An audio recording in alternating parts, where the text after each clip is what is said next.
Hola, buenos días, cordial saludo para todos. Continuamos en la Feria Expo GPA.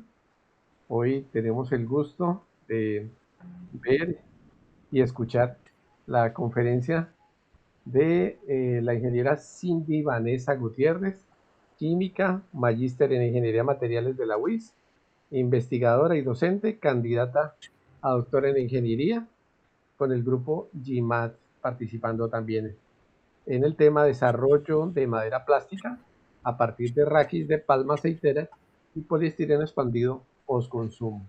Bueno, luego de esta presentación, quedamos atentos, por favor iniciar su presentación y muchísimas gracias como siempre a la WIS y a todos sus participantes. Muchas gracias. Quedamos en sus manos, Cindy. Listo, muchas gracias por la presentación. Em, Arrancamos entonces. Bueno, primero que todo, sí, a las personas que se vayan conectando, estoy un poco difónica todavía porque pues les comentaba que tuve bronquitis, bueno, estoy pasando la bronquitis y la laringitis crónica, entonces, ¿se escucha suficientemente bien? Sí. Entonces, bueno, para empezar, ¿por qué es necesario el aprovechamiento de recursos post-consumo? Aquí les voy a explicar, para comenzar, un poco las generalidades sobre los materiales compuestos y vamos a adentrarnos en dos investigaciones que realizamos pues hace algunos añitos con palma aceitera y reciclaje de icopor también con poliestireno expandido. ¿Listo? Entonces, ¿por qué es necesario el aprovechamiento de recursos postconsumo? Bueno, hay cuatro razones principales. Uno, que es la mitigación de riesgos ambientales y de salud. Como ven en la imagen, que es algo muy recurrente en las zonas de cultivo de palma aceitera, estos racimos post-consumo, después de que se les extrajo el fruto con el aceite, se empiezan a acumular, generando pues, contaminación en suelo, agua, aire, la proliferación de mosquitos, de Aedes aegypti, de vectores de enfermedades tan graves como el dengue. Entonces es necesario buscar alternativas para evitar este almacenamiento incorrecto a todas luces de esta biomasa. Por otro lado, la conservación de los ecosistemas es fundamental también. Todas esas contaminaciones, sobre todo con restos de aceite, pues generan contaminación en los cuerpos acuíferos y si una gota de aceite es capaz de contaminar más de 10 litros de agua. Entonces, esa es otra razón. Por otro lado, el ahorro de la energía, la eficiencia energética es fundamental. Cuando incorporamos materiales de origen natural, ya estamos teniendo una ganancia energética si comparamos con fibras, por ejemplo, de origen sintético. La eficiencia energética es mucho mayor. Ya digamos que arrancamos con una ventaja energética cuando trabajamos con fibras naturales. Y por último, eh, este aprovechamiento pues implica un impulso a la economía circular. Esto implica pues empezar a conferir unas responsabilidades extendidas al productor para que todos sus productos post-consumo se reincorporen a los procesos de producción. Entonces, de esta manera tenemos que producir menos, extraer menos de la naturaleza porque estamos utilizando pues productos que ya se extrajeron de allí, ¿vale? Entonces esos son los cuatro principales puntos de por qué en la academia, en la industria, los esfuerzos deben estar dirigidos al aprovechamiento de recursos post-consumo. Entonces hay un punto importantísimo y es que en este momento nos encontramos transicionando hacia un modelo lineal que sea independiente del petróleo. Entonces, si seguimos usando fibras sintéticas en todos los productos, pues no tiene sentido, ¿cierto? Entonces, en este momento eh, tenemos que avanzar hacia pues, lo que se llama una bioeconomía circular, en donde la biomasa y los productos pues, post-consumo, a partir de esta biomasa que tiene un montón de fines, pues la reincorporemos en estos procesos. Entonces hay algo aquí al final hay algo muy bonito, como una conclusión muy bonita que dice así: los residuos agrícolas ya no son un desecho, sino un reservorio estructural de polisacáridos de alto rendimiento. En el caso específico de estos dos proyectos que les quiero compartir, entonces vamos a trabajar con la palma de aceite. En Colombia, para contextualizar un poco, se producen hoy día más de 610.000 hectáreas de palma de aceite que hay sembradas en Colombia.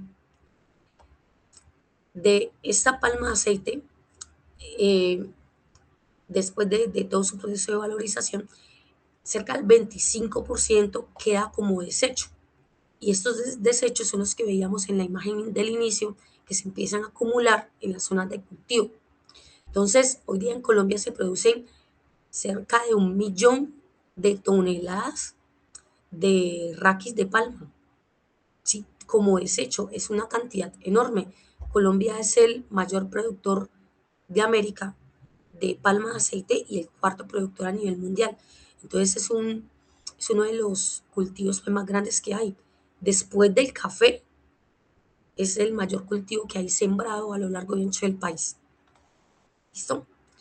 Bueno, por otro lado, en estos proyectos que les voy a presentar, hablamos también de la incorporación de icopor, de poliestireno expandido, que es un polímero pues, muy versátil y muy utilizado pues, hoy día, sobre todo para embalajes y en los alimentos.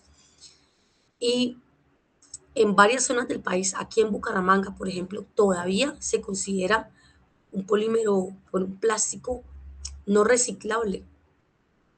Eso es algo gravísimo, porque una cosa es que algo no sea reciclable y otra cosa es que no sea rentable reciclarlo. Entonces, lo que pasa con el icopor, con el poliestireno expandido, es que en su mayoría está compuesto por aire o por compuestos que generan su expansión, como pentano. Entonces, cuando se recicla, tiene un gran volumen y se saca entre un 5 y un 10% nomás de polímero. Entonces, el icopor sí es reciclable, pero no es muy rentable hacerlo. Por eso los recicladores difícilmente se llevan láminas de icopor, porque ocupan mucho espacio y a la hora de la verdad muy poquito lo que se puede recuperar de polímero. Pero de todos modos hay que buscarle una alternativa desde la academia, desde la industria, a esas cantidades enormes que se producen de icopor y que duran cientos de años en el medio ambiente contaminando. Cindy, ¿Vale? una pregunta, ¿y qué se está Dime. haciendo con el raquis de palma aceitera a la fecha? O sea, antes de este proyecto y con el poliestireno. ¿Qué hacen con él? ¿Lo va a un depósito sanitario? ¿Qué ocurre con él? Normalmente se van a los rellenos sanitarios, ¿sí? O sea, hay, sí hay, digamos que algunos lugares donde centros de acopio de icopor y intentan es hacer como, bueno, como no es tanto reciclaje, sino más como una molienda mecánica. Se comprime y los sitios que he visto, los pocos que hay en el país donde se trata esto, lo que hacen es compactar, ¿sí? Intentar que eliminar la mayor cantidad de aire, de agente purógeno, y que quede el polímero comprimido lo más que se pueda. Pero digamos que una alternativa que se conozca de producción, o sea, es muy poco lo que se está usando. ¿Sí? He visto como iniciativas en otros países donde, así como las llantas, con la exposición de mi compañero Juan Guillermo, he visto que lo están incorporando también en, en carretera, ¿sí? Eh, que lo están mezclando con otros polímeros, o sea, no en forma de pellet, sino así como te digo, comprimido, eh, y lo incorporan, lo mezclan con otros polímeros. Eh, hay una iniciativa muy bonita donde he visto que hacen reglas, escuadras, transportadores y todos esos elementos que son tan utilizados en los colegios. Entonces hay iniciativas donde cogen, los extruyen de nuevo y fabrican estas piecitas de calidad media baja, pero pues es una forma de expandir su vida útil. Con la palma de aceite lo que he visto es que principalmente se acumula y terminan incinerando toda esta gran cantidad de biomasa en zonas pues cerquita a los cultivos. Sí, pero no hay, o sea, como es una, sale, esos racimos salen llenos de aceite, salen muy sucios, en cuestión de días empiezan a desarrollar un hongo, es que no recuerdo el nombre ahorita, pero es un hongo de color naranja. Este desecho se contamina muy rápido a nivel biológico, entonces lo que hacen es incinerar. Sí, entonces obviamente al incinerar pues genera más dióxido de carbono en la atmósfera, reducen digamos que el volumen de biomasa, pero ya después con este desecho, después de la incineración, lo que hacen es pues utilizar una parte como sustrato para abonar los mismos cultivos. Pero como se genera tantísimo desecho, pues no es posible utilizarlo todo para como abono, ¿sí? O sea, queda Perfecto, sobrando un montón de biomasa y no saben qué hacer con eso. perfecto, Cindy, muchísimas gracias. Dale, sigo. Eh, bueno, entonces la composición de esta fibra de raquis es la estándar para para la fibra natural, ¿sí? Está compuesto mayoritariamente por celulosa, tiene una parte de lignina, de hemicelulosa, que son los compuestos que sirven o funcionan como cemento de esta celulosa de las paredes celulares y, y bueno, dependiendo del tamaño en el que queramos usar estas fibras naturales o dependiendo de la purificación que queramos hacer, pues es necesario eliminar esta lignina y esta hemicelulosa, ¿vale? Pero esta es la forma como general de estas fibras naturales. Siempre nos vamos a encontrar con celulosa, lignina, hemicelulosa, pectina y otros polisacáridos y otros compuestos eh, más cerosos y bueno, eso digamos que en las distintas fibras o cascarillas cambia la cantidad, pero pues en general es la misma composición. Entonces, bueno, específicamente aquí nos vamos a centrar en la fabricación de materiales compuestos como alternativa para la utilización de esta fibra naturales y de esta biomasa post-consumo. Entonces, en la presentación de la doctora Mayra, pues veíamos un brochazo amplio y muy bueno de la utilización de estos materiales compuestos y sus orígenes, ¿no? Entonces, podemos trabajar con cascarilla de arroz, podemos trabajar con cáñamo, por ejemplo, que es algo muy interesante porque hace varias décadas en Colombia, antes de que de la erradicación de cultivos y de bueno, digamos que la erradicación irresponsable, digámoslo así, de cultivos, el cáñamo tiene unas propiedades mecánicas espectaculares, tenía muchos usos en la industria textil, la fabricación de papel y pues mucho de este cáñamo pues, fue erradicado a pesar de que pues su composición de tetrahidrocannabinoles mejor dicho, en pocas palabras, a pesar de que no podía ser usado como una sustancia psicoactiva, pues mucho de este cáñamo fue satanizado y fue diezmado en el país. Sí, es como un apunte también de digamos, de cultivos y de sustancias naturales que usábamos, que podemos usar, pero que hay que, digamos, que repotenciar su uso y analizar las consecuencias también de medidas que se toman y que pueden afectar la industria.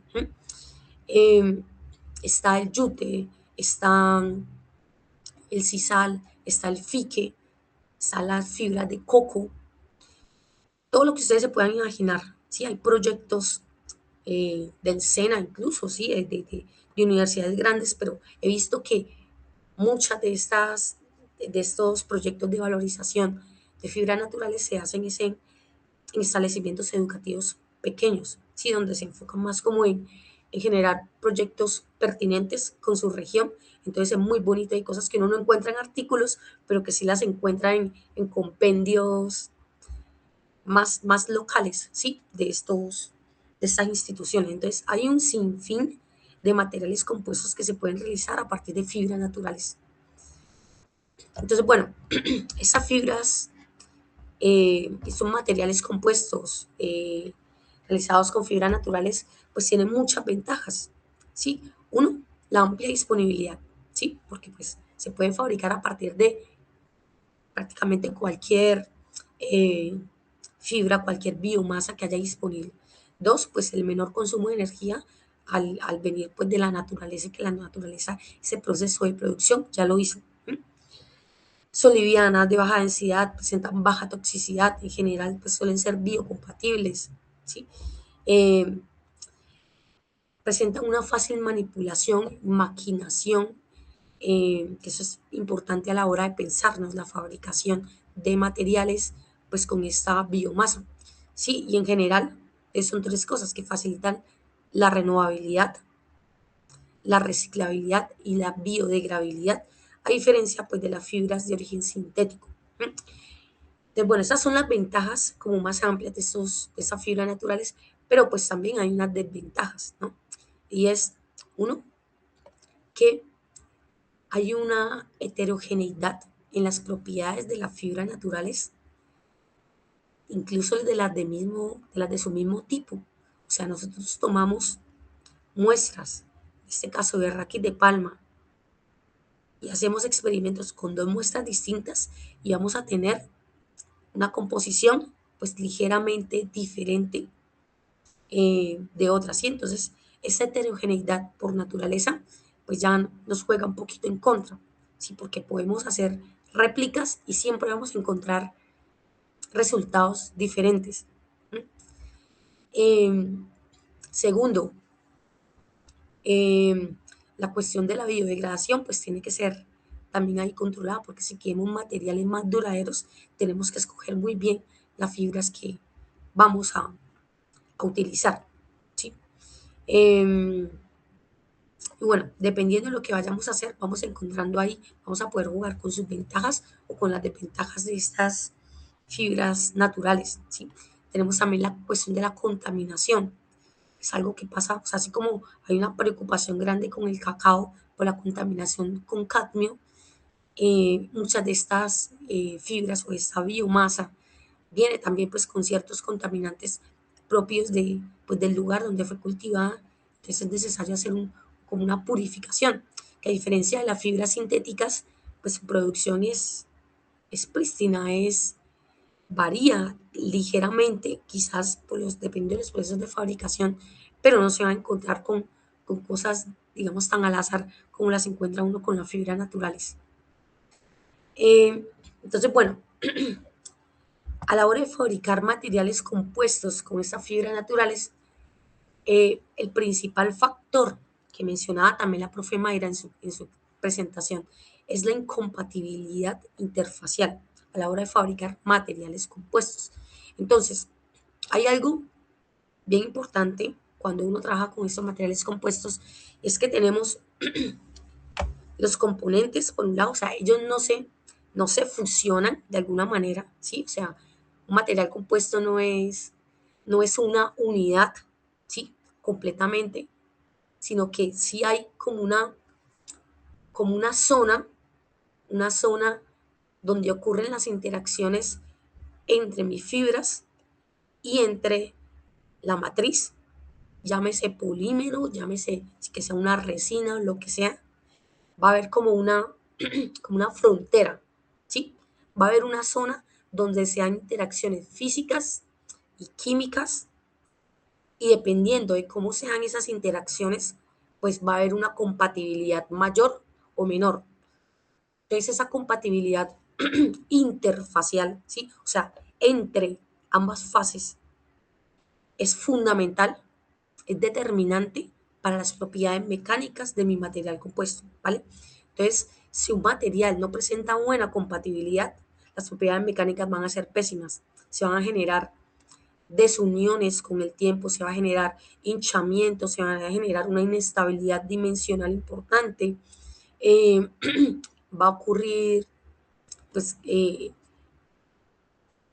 digamos que se generan varios fenómenos, por ejemplo, eh, si hay una incompatibilidad química, entonces se generan unas diferencias de polaridad que generan una baja humectabilidad, que es importantísimo a la hora de, de que mi matriz, de que mis fibras estén muy bien embebidas en la matriz.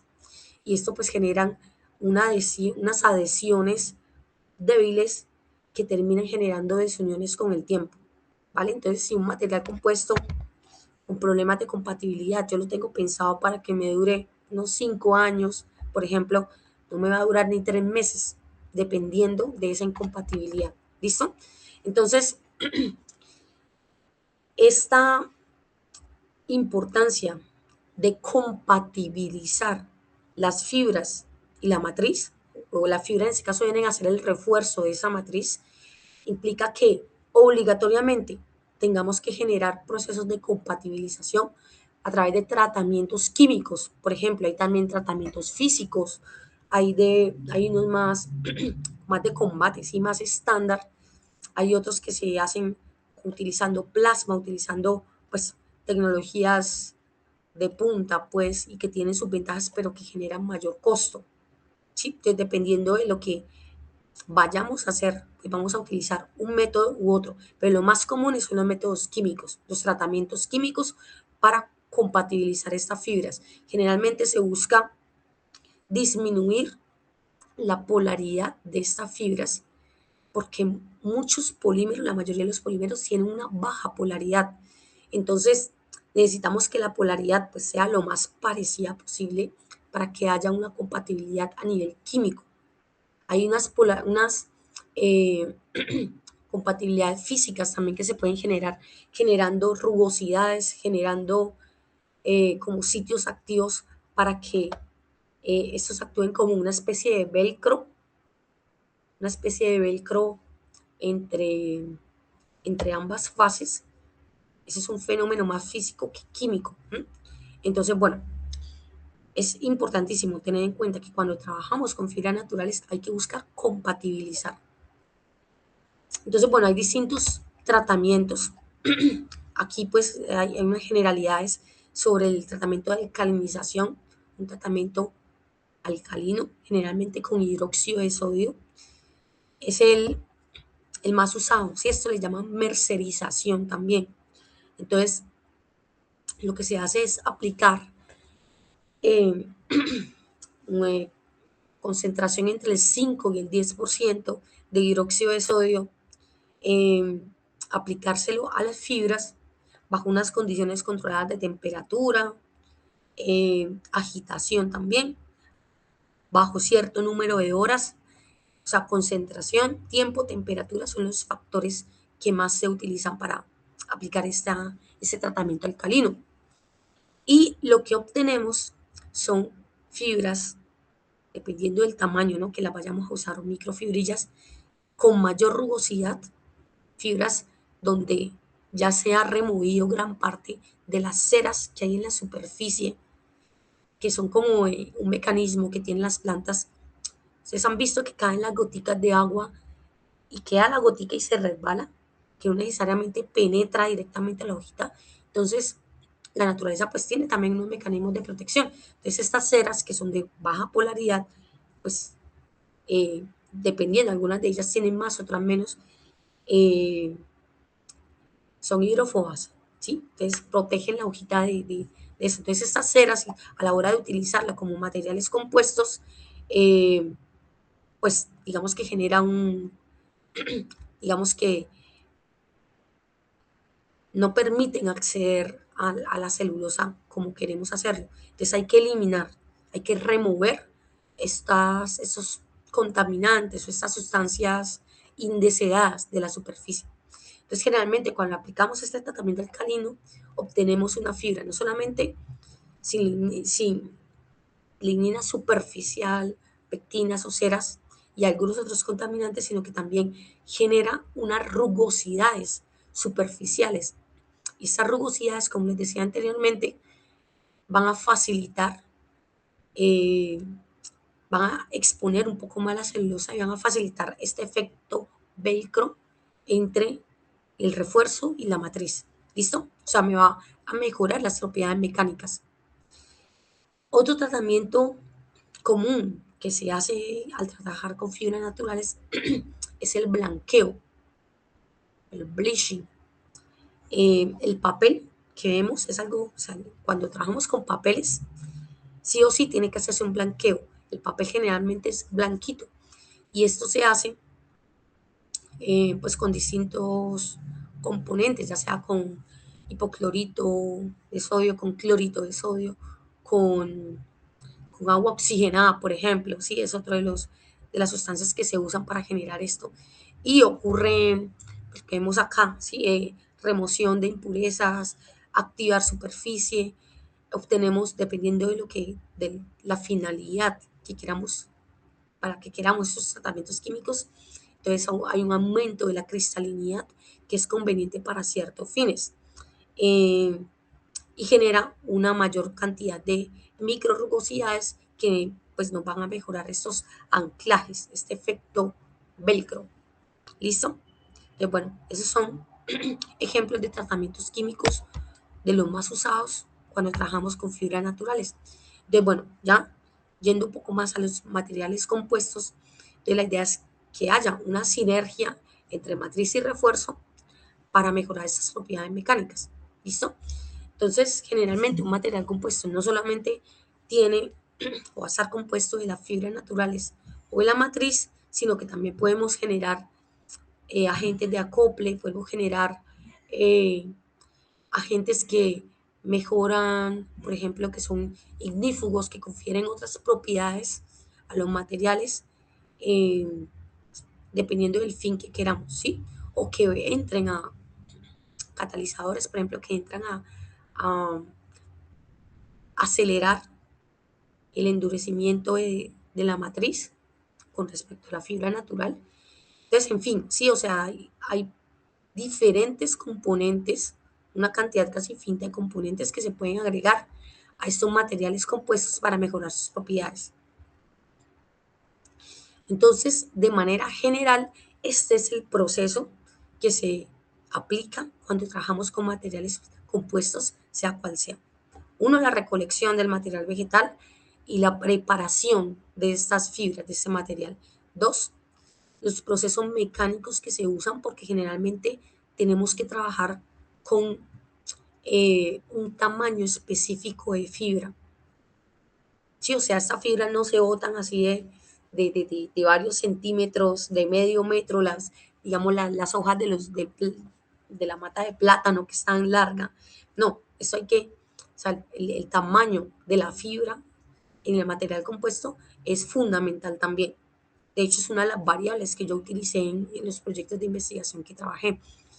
Entonces, este proceso de descorticación mecánico, de molienda en general, siempre va. ¿Mm? Los tratamientos químicos que se aplican para compatibilizar las fibras con la matriz, sí o sí tiene que hacer parte de los procesos de fabricación.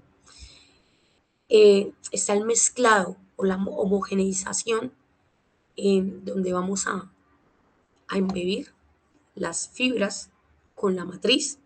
Entonces ese proceso hay de distintos tipos, pero ese proceso es fundamental.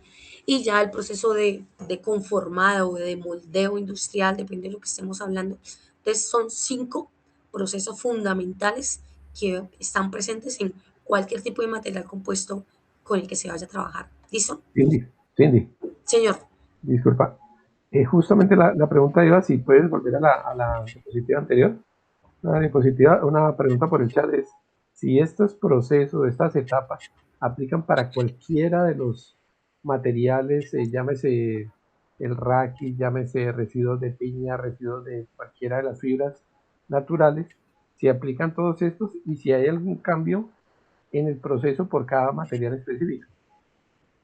No sé, esos son los procesos básicos que hay que hacer, pero obviamente esos procesos tienen diferencias, tienen particularidades dependiendo de, del material que estemos usando, ¿sí?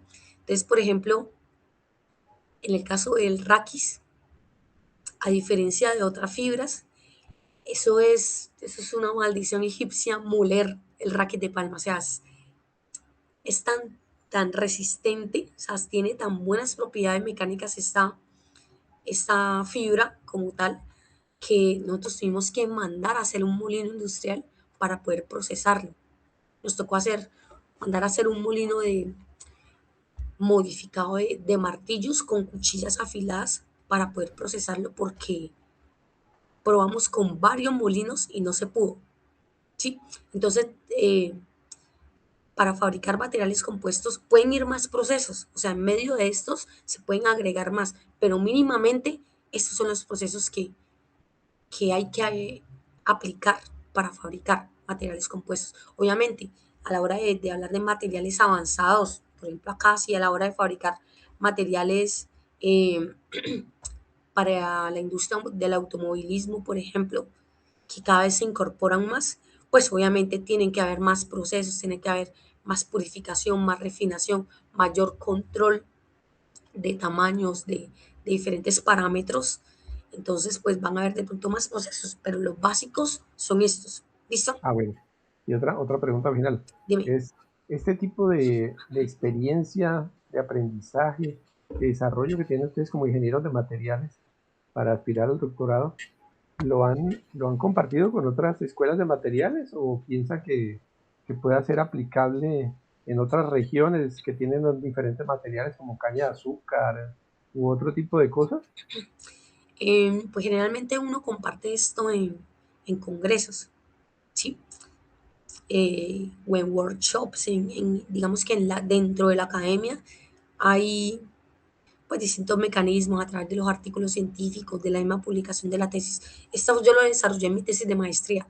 Yo ahí también enfoqué más en los biomateriales, ya la parte como de bioingeniería médica. Em, pero pues sí hace falta bastante es enlazar esto con la industria, porque, o sea, si tú miras en la academia, hay muchos resultados con respecto a materiales compuestos a partir de un montón de biomasa, de cositas hasta plantas casi que endémicas, ¿sí? O sea, hay mucha tela de donde cortar, ¿sí? Hay mucho material pues, con buenas propiedades, pero hace falta esa, ese enlace con la industria para escalar estos procesos, hacer pruebas piloto y empezar a buscar alternativas ya a nivel industrial. Les decía que aquí pueden ver en el video, si lo pueden ver, podemos ver cómo el solvente, el de limoneno, va disolviendo el icopor y es capaz de disolver el doble de su volumen, ¿sí? Puede disolver un poco más, pero pues digamos que ya queda muy saturado, queda muy viscoso, entonces ya era mucho más difícil procesarlo para fabricar la emulsión. ¿Listo? Entonces esto es bien interesante. Nos queda como un colbón, nos queda como un pegante. Dice, entonces, ya después de que disolvemos el icopor en, en ese solvente, entonces eh, procedemos a fabricar la emulsión. Eh, bueno, una emulsión, para recordar, son sistemas coloidales en los que dos líquidos inmiscibles, o sea, dos líquidos que normalmente no se mezclan entre sí, se combinan para formar un sistema que macroscópicamente lo vemos homogéneo, pero microscópicamente es heterogéneo, o sea, tiene unas fases en su interior. Entonces, una de estas fases se dispersa sobre la otra y obtenemos pues un sistema diferente con unas propiedades diferentes. ¿Listo? La mayonesa, por ejemplo, es una típica emulsión eh, que normalmente se hace entre compuestos de aceitosos y acuosos, el agua, el huevo y demás. Entonces uno ve una mayonesa y no la ve blanquita, pero si uno mira bajo el microscopio una mayonesa es parecida a lo que vemos acá. Si se forman unas micelas en donde estos materiales, agua y aceite, que normalmente no se mezclan, entonces se protegen entre sí, se encapsulan entre sí. Entonces la fase acuosa puede estar en esas micelas y la fase oleosa, la fase aceitosa por fuera. ¿Listo? Son unos sistemas bien interesantes estas emulsiones y se pueden utilizar para muchas cosas. Entonces, en este proyecto lo que hicimos fue fabricar una emulsión formular, una emulsión polimérica que va a ser la matriz de mi material compuesto. ¿Listo? Va a ser como el pegante de mis fibras naturales. ¿Sí? ¿Sí se entiende la idea? Sí, correcto. Bueno, Gracias. listo. Entonces, eh, ya para fabricar el material compuesto, esta fue la metodología que utilizamos. Entonces, primero que todo, la impregnación de esta emulsión con las fibras naturales. ¿Sí? Se hace un proceso de agitación mecánica. Eh, Normalmente esto se hace por extrusión y hay equipos de homogeneización que se hace, pero en este caso pues el proyecto era, digamos que no teníamos los equipos para realizarlo pues con un poco más como de rigurosidad, entonces lo utilizamos, hubo una mezcla manual, ¿sí? De, de, de la emulsión con las fibras naturales para generar esta humectación y esta impregnación de las fibras con la emulsión. Después utilizamos unos moldes que estaban fabricados pues con la norma que nos pide la norma de 695 para fabricar las probetas de ensayos de resistencia a la compresión, que es lo que ven aquí en la imagen. Tiene 2 pulgadas de alto y 1 pulgada de diámetro. Entonces, hay otro factor importante a la hora de fabricar materiales compuestos. En esta parte, eh, la presión que se realiza durante el proceso de conformado, que implica temperatura también, la presión es importantísima, porque cuando se empieza a evaporar el solvente, en este caso la emulsión, se empieza a expandir. Y estas expansiones, estas porosidades también que se generan, pues implican desunión de las fibras con su matriz. Entonces, al aplicar una presión en el proceso de moldeo, en el proceso de conformado de estos materiales, pues digamos que dificultamos eh, que es mediante cuando se esté dando la, la pérdida de solvente, pues que ocurran estas desuniones y estas separaciones. ¿Listo? Entonces lo metemos a un horno también y se va calentando bajo presión y ya posteriormente con el material ya seco hacemos el desmoldeo. ¿Sí? Entonces tenemos una serie de probeticas eh, de este tamaño con una apariencia muy similar a la madera. Por eso a muchos de estos materiales se les llama madera plástica. ¿Listo? Entonces, por supuesto, hay que medir las propiedades, hay que realizar una caracterización a, a este material compuesto. Entonces, en este caso, utilizamos el análisis morfológico, se hizo mediante microscopía electrónica de barrido, SEM, microscopía óptica, utilizamos también espectroscopía infrarroja y ensayos de resistencia a la compresión en este caso. Entonces, miren acá, cuando tuvimos las fibras sin tratamiento químico, fíjense, fíjense que hay, que tenemos acá esa imagen de, de SEM. Si ven que hay unas incrustaciones brillantes, esos son unos contaminantes desconocidos, algo con lo que no contábamos para esas fibras, y al estudiarlas, pues nos dimos cuenta que son unos cuerpos de sílice que bueno, están por naturaleza, que suben por los sistemitas vasculares de la planta y terminan haciendo parte, incrustándose en los poritos de las superficies terráqueas. ¿Listo? Entonces, para nosotros es un contaminante, es una impureza que tenemos que buscar cómo extraer de ahí, cómo eliminar. Después del tratamiento químico, miren cómo queda de limpia. no se remueven al 100%, ¿sí? Pero pues sí eh, obtenemos una superficie mucho más limpia de esos cuerpos silíceos que van esos cuerpos al tapar esos poritos, pues me afectan ese anclaje que les comentaba, eh, me afectan la rugosidad también del material que yo necesito para compatibilizar mejor mi matriz con mi fibra, ¿vale? Entonces, con ese tratamiento químico, con esa alcalinización, logramos remover la mayoría de esos cuerpos silíceos. Y eso es algo que pues toca aplicar, como les decía, cada vez que utilizamos fibras naturales. Bueno, con el tratamiento químico vimos la diferencia químicamente, ¿sí? Que eso se manifiesta.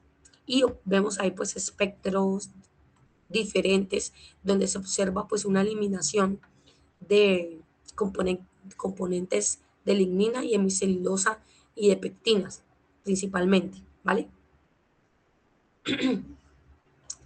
Entonces, con este tratamiento alcalino, en pocas palabras, logramos un aumento en la rugosidad superficial, un aumento en la cantidad de celulosa expuesta al remover los cuerpos de sílice y una disminución en la polaridad de las fibras, pues que vemos acá también en el espectro infrarrojo. Entonces, la idea es que esa interfase entre las fibras y mi matriz polimérica, pues sea mucho más compatible, ¿vale? Eh, bueno, realizamos una caracterización también a la emulsión para mirar de qué tipo es, porque no es lo mismo tener yo una emulsión agua en aceite o aceite en agua. Entonces utilizamos colorantes, colorante azul liófobo y otro liófilo, o sea, de distinta polaridad, para observar qué fases se tenían con cada colorante. Entonces, con el colorante liófilo, o sea, con afinidad por el agua, vimos que se tiñeron principalmente el interior de estas micelas. Esto quiere decir que el componente de alta polaridad o más compatible con el agua de mi emulsión, pues hacía parte de las micelas, no de la fase continua de la emulsión, sino de las micelas. Y con el colorante liófobo, lo que vimos, o hidrófobo, fue que se tiñó más la parte eh, continua de la emulsión. Entonces, con esto confirmamos que tenemos una emulsión de tipo agua en aceite. Y esto pues confiere unas características importantes que nos convienen porque la idea es poder disolver la mayor cantidad de polímero que es de baja polaridad y convertirlo en esta emulsión que mejora la humectabilidad entre las fibras naturales y mi matriz. ¿Listo? Entonces ya queda poquito. Eh, las propiedades mecánicas que aplicamos en este caso fue un ensayo de resistencia a la compresión, en donde, si se fijan acá en la imagen, que es durante el ensayo, ¿no? Entonces aquí se ocurre una carga, un esfuerzo axial a las probetas, generamos como un aplastamiento y estudiamos ese aplastamiento hasta la falla, ¿vale? Ese es un ensayo de los más comunes que hay. En este caso, pues era el que más nos convenía. Eh, entonces obtuvimos unas curvas de esfuerzo de formación que, pues, tenemos esta información a partir de esas curvas que nos muestran que eh, las probetas, que como les dije inicialmente, trabajamos con distinto tamaño de fibra, de 30, 40, 50 y 60 mesh. Con las que obtuvimos mejores resultados fueron con las de 50 mesh. ¿Listo? Fibras más pequeñitas, miren, de 60 mesh, sí son mucho menos eficientes que esas fibras de 50 mesh. Entonces comparamos las probetas del material sin tratamiento químico, miren aquí a la derecha, y compárenlo con las propiedades que obtuvimos con las fibras con tratamiento químico. Y se ve bastante la diferencia. Sí, en algunos casos más del doble de mejorías en propiedades mecánicas. Entonces, es una conclusión importante, ¿sí? que al realizar un tratamiento químico a las fibras naturales nos mejora las propiedades mecánicas. Aquí hacemos una comparación del ensayo de resistencia a la compresión y miramos a su vez pues el porcentaje de compresión sin romperse y vemos también una mejoría entre las fibras tratadas y las fibras sin tratamiento químico. Y ya, pues acá les muestra finalmente en las imágenes SEM, en las imágenes de microscopía electrónica de barrido, cómo se ven estas fibras aquí a la izquierda sin tratamiento químico. Se alcanzan a ver los cuerpos silíceos, los contaminantes que les dije de sílice que removimos. Entonces miren que el recubrimiento, mi matriz polimérica, no se adhiere en las partes donde están estos contaminantes. ¿Sí? Miren a la derecha la comparación de una fibra con tratamiento químico. Miren la diferencia de cómo se adhiere el polímero. Incluso en varias zonas no se ven ni siquiera los poros porque están cubiertos por esta capita polimérica. ¿Listo? Acá vemos cómo las fibras están incorporadas en la matriz polimérica. ¿Sí? Entonces se ve muy chévere acá en la imagen de SEM. Vemos también que es otra de las cosas con las que hay que tener mucho cuidado. Ya es como la idea final con la que quiero pues terminar la charla. Y es que los parámetros que necesitamos para fabricar buenos materiales compuestos con muy buenas propiedades mecánicas, pues hay que cuidar muchos esos parámetros, esas variables. Entonces, por ejemplo, en uno de los ensayos agregamos menor cantidad de, de emulsión. Hicimos otros ensayos donde no le hicimos tratamientos químicos a las fibras y miren lo que obtenemos. Un material compuesto con vacíos, donde no hay una unión entre la matriz polimérica y las fibras, ¿sí? Y eso pues genera propiedades mecánicas deficientes definitivamente.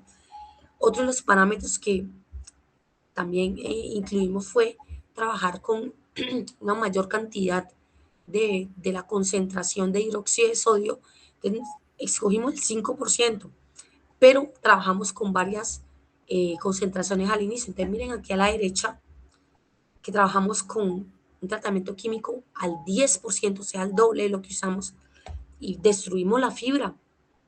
Fíjense acá la imagen de la derecha, donde ese esqueletico que se ve allá adentro, esa es la celulosa, es el esqueleto de la celulosa. Destruimos la fibra al 10%. Entonces, fíjense que con pequeñas variaciones en los parámetros, o mejorar las propiedades o destruir el material. ¿Listo? Y acá pues les muestro también un cacaocidio que hicimos con otro proyecto de investigación donde utilizamos también una cantidad muy alta de, de concentración de tratamiento alcalino, de hidróxido de sodio, y fíjense, destruidas esas fibras. ¿Sí? Sí, Entonces, de acuerdo.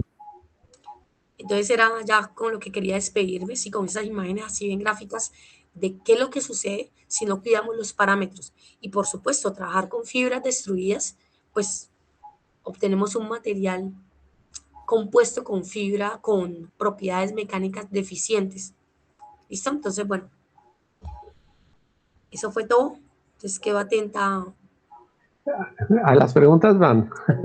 Sí, Ingeniera Cindy Vanessa, pues primero que todo, muchas gracias por participar en nombre de la UIS y en el suyo propio en esta edición de Expo GPA, en la cual esperamos invitarlos año a año a empresas, a entidades educativas, a diferentes fabricantes de maquinaria, de equipos y demás, para que puedan estar con nosotros. Esperamos verla en la versión 2027 y entendemos que ustedes van a desarrollar pues toda esa tesis, a entregar su tesis doctoral y demás. Primero que todo, sí, entonces, muchas gracias. Sí, ahorita con la doctora Mayra, pues estamos eh, pensándonos en trabajar con fique y con otros materiales, con un semillero que tenemos ahorita en el grupo de investigación del GIMAT. Entonces la idea es, pues probablemente para el otro año les tengamos ya un portafolio, mejor dicho, de nuevos materiales compuestos. Entonces, recapitulando, desde el punto de vista de la universidad, del desarrollo de ingeniería de materiales y el trabajo que ustedes están haciendo el doctorado, pues felicitaciones por una gestión detallada de encontrar materiales, compatibilidad. Pues lo presento en resumen, obviamente que eso no es tan sencillo porque usted lo ha expresado de una manera mucho más completa y correcta que la que puedo expresar yo en este momento, pero simplemente simplificando, a pesar de que el tema no es sencillo, encontrar materiales de cada región, encontrar la compatibilidad, buscar cuál es el polímero a aprovechar y las mejores condiciones, pues realmente representa ya un trabajo técnico científico que es la labor de la universidad. La invitación desde este punto de vista es poder hacer ese vínculo con las industrias, por ejemplo, si corresponde a Industria La Palma, pues obviamente lo ideal es si posteriormente, cuando esté su desarrollo concluido, si el sector de La Palma debiera tener una comunicación con usted, con la doctora Mayra, con la UIS como entidad formal para conocer estos desarrollos y examinar la manera de implementarlos. ¿Tiene algún comentario al respecto, por favor? Es necesario, o sea, estoy totalmente de acuerdo, ¿sí? O sea, yo soy estudiante, esto digamos que le corresponde más de pronto a la universidad, todas esas iniciativas. Mi invitación a la parte de la industria es que inviten a las universidades, ¿sí? Inviten a las universidades que muchas veces no se conocen estas iniciativas o, digamos, hay tantas cosas que digamos, que se pierde de vista y, digamos, que los árboles no dejan ver el bosque, como dicen, ¿no? Entonces, la invitación, digamos, de mi parte es a que ustedes pueden tomar la iniciativa, invitar, generar como invitaciones como particulares para ciertos, digamos, en este caso fue espectacular, que después nos permitió con la profe Mayra pues conocer estas iniciativas, empezar a también a buscar, conocer, establecer lazos eh, con ustedes, pero también si alguno tiene alguna propuesta específica o que quieran empezar a proyectarse la fabricación a nivel ya industrial de algunos de los proyectos que hemos realizado en la UIS, bienvenidos. Mira, en la página el repositorio de tesis de la UIS, se escriben tesis UIS en Google y ahí les sale un repositorio a los que ustedes pueden tener acceso y ver las tesis que se realizan ahí. Entonces, sí, ustedes pueden mirar y si hay alguna que a ustedes les llame la atención, ustedes pueden establecer ahí contacto, ahí aparecen los datos de la persona del autor de la tesis, la autora o el docente, y se pueden empezar a establecer lazos y generar una escalada de estos proyectos que realizamos. Porque es muy triste para uno también como estudiante, como profesor, ¿sí? Desde la academia, pues que tanto esfuerzo, digamos, proyectos tan promisorios y queden perdidos en la biblioteca o en el repositorio de la UIS. Bueno, perfecto, no, pues Pierde, pierde, ¿sí? muy buen Entonces, comentario. Yo tengo un adicional. Ustedes tienen el stand de la WIS donde pueden colocar justamente la información. Estamos hasta julio 24 con un horario extendido, de tal manera que ustedes pueden dar ese primer paso de colocar en, en sus diferentes pantallas del stand, colocar ese tipo de iniciativas, actualizarlas. Esta es una ventana de oportunidad, no solo para ustedes, sino para todos en general. Los invitamos a usarlo y posteriormente, si consideran conveniente que viéramos invitar a alguien del sector agrícola, pues sería excelente que pudieran reunirse en su stand, conocer sus cosas, examinar opciones de desarrollo conjunto. Por nuestra parte, el comentario es interesantísimo. Vemos que ingeniería de materiales en diferentes áreas del país tiene este tipo de desarrollos universitarios. Sería también, ojalá no solo a través de congresos, sino que ustedes también puedan abrir ese espacio e intercambiar información y mirar, bueno, que cada región una será el café, en otra será la caña de azúcar, en otra será el ñame, bueno, diferentes cacao. tipos de cosas, cacao, aguacate, bueno, lo que va quedando de diferentes regiones.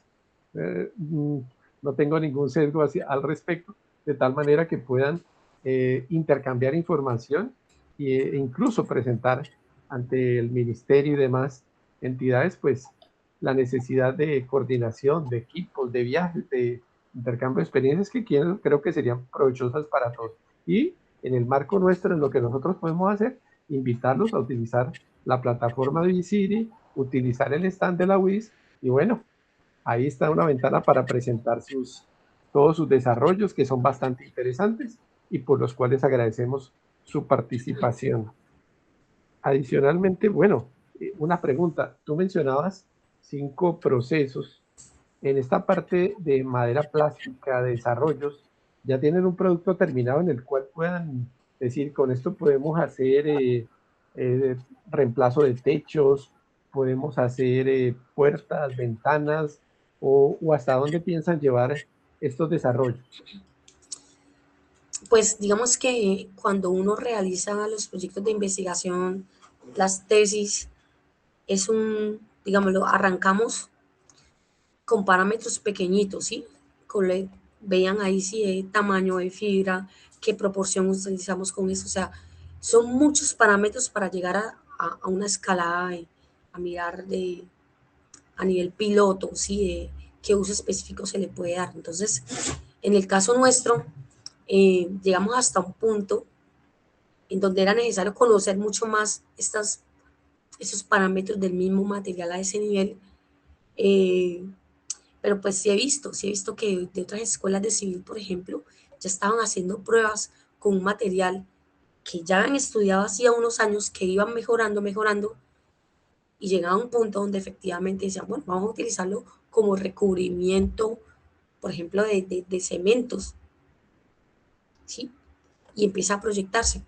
Pero, o sea, que de lo que hemos trabajado, por lo menos, eh, y de lo que yo he trabajado, no hemos llegado hasta ese nivel de darle como una aplicación específica a esos productos.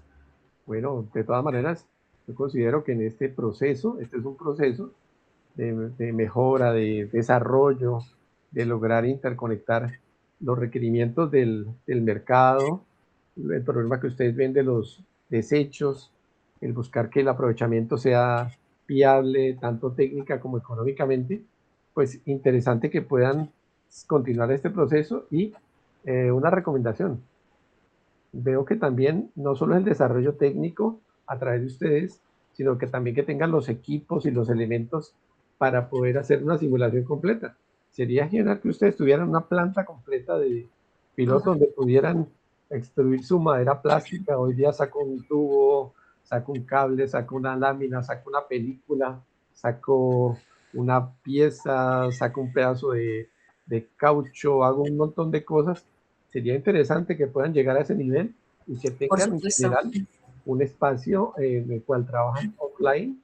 O sea, si buscan un ensayo en la industria, pues va a llevar varios meses, inclusive un año, de posible.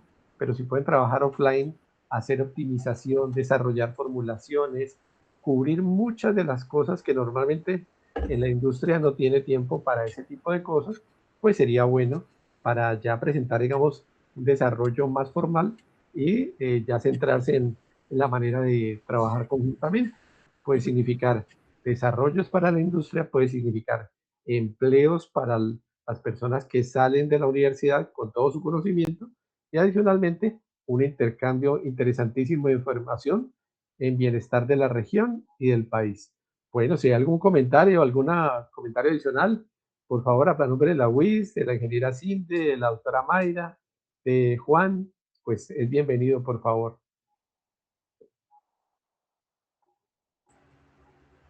¿No? Mm. Bueno, Bueno, muchísimas gracias por la invitación. de todas maneras, esperamos que no sea la última, esperamos Ujú. contar con ustedes, que puedan seguir ese proceso hacia adelante para beneficio de todos, de la región, del país, de la academia, de la industria. Y recuerden que lo esperamos hasta el próximo 24 de julio. El próximo 11 de mayo tenemos una conferencia que se refiere a los equipos de Newlit para extrusión en cables y plásticos. Y como siempre, vamos a realizar la edición de estas conferencias, las presentaremos y les invitamos a que puedan difundir para que todos conozcan nos conozcamos, compartamos y gracias a este maravilloso grupo de la WIS. Un feliz día y muchas gracias. Nos vemos el 11. Hasta luego. El 11 sale. Gracias.